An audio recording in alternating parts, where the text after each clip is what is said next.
Doctor Daniel Zapicosico, doctor, pues comenta sobre su conferencia, causas y finalidad y objetivo de la tortura en el mundo y en el México de hoy. Lo que vemos es que en México la tortura es generalizada actualmente. Podemos encontrar casos de tortura en todo el país, en los 31 estados, en el Distrito Federal.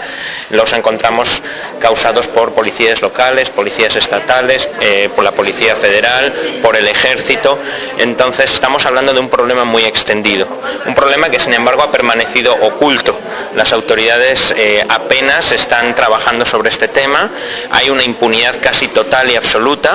Los datos que reporta la Procuraduría General de la República a nivel federal muestran que entre 2006 y 2011 apenas hubo 4 procesamientos por casos de tortura y ninguna condena, a pesar de que estamos hablando de miles de casos reportados ante la Comisión Nacional de Derechos Humanos y muchos más que sabemos que no se reportan porque las amenazas a quienes denuncian y a sus familiares y a los testigos hacen que muchos de los casos ni siquiera se lleguen a denunciar. Entonces estamos hablando de un problema muy grave que socava la Procuración de Justicia en México y que sin embargo no está mereciendo la atención adecuada por parte de las autoridades. ¿Por qué?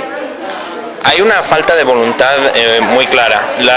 Los aumentos de casos de tortura, de denuncias de tortura en México en los últimos años han ido a la par que la profundización en la estrategia de seguridad lanzada por el anterior presidente, Felipe Calderón, con la salida del ejército a las calles y con un aumento del nivel de violencia generalizado en el país. O sea, vemos que la tortura sí está relacionada con esta estrategia de seguridad y que no se ha querido tomar medidas en general en esa estrategia para atender a las víctimas, ya sean las víctimas de tortura, ya sean las víctimas de secuestro, las víctimas de asesinatos. Las víctimas han sido ignoradas sistemáticamente por las autoridades mexicanas y este no es un caso diferente. Y además con el agravante de que como los perpetradores son funcionarios públicos en muchos casos, estamos hablando de policías, estamos hablando de militares, o estamos hablando de que no son funcionarios públicos pero participan funcionarios públicos. Hemos detectado casos, por ejemplo, de policías que entregaban migrantes a organizaciones criminales que los torturaban delante de los propios policías y ahí también hay una responsabilidad del policía por entregar a un civil a quienes lo van a torturar.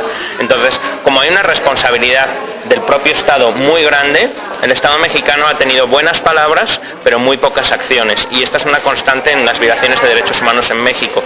Hay muchos compromisos, hay muchas buenas palabras, hay incluso leyes, se crean nuevas comisiones, mecanismos, etcétera, pero que no avanzan para nada. Son mecanismos para decir que se hace algo pero sin avanzar realmente en la lucha contra la impunidad y las violaciones de derechos humanos en México. ¿Desde las estadísticas de cómo se han estado presentando estos casos de tortura en México? No existen estadísticas fiables a nivel nacional. Las más completas son las presentadas por la Comisión Nacional de Derechos Humanos, pero que tenemos que tener en cuenta que la Comisión Nacional de Derechos Humanos solo tiene competencia cuando hay funcionarios públicos federales. La Comisión Nacional de Derechos Humanos, sus datos es que los casos de tortura y malos tratos en el año 2007 fueron 392 denuncias, en el año 2011, que es el último año con datos cerrados, 1.669. O sea, un incremento brutal en muy pocos años que nos llevan a hablar de una epidemia de tortura.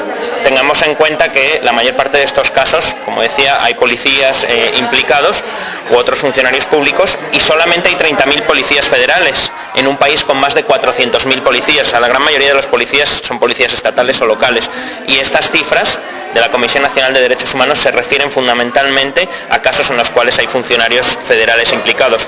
¿Cuál es la realidad en muchos estados? En muchos estados no se conoce porque no se recopila bien la información, porque no está tipificado el delito de tortura, en muchos casos no está ni siquiera reconocido como delito, como puede ser en el estado de Guerrero, donde su código penal no reconoce la tortura, o está mal tipificada, tanto a nivel federal como a nivel de los estados.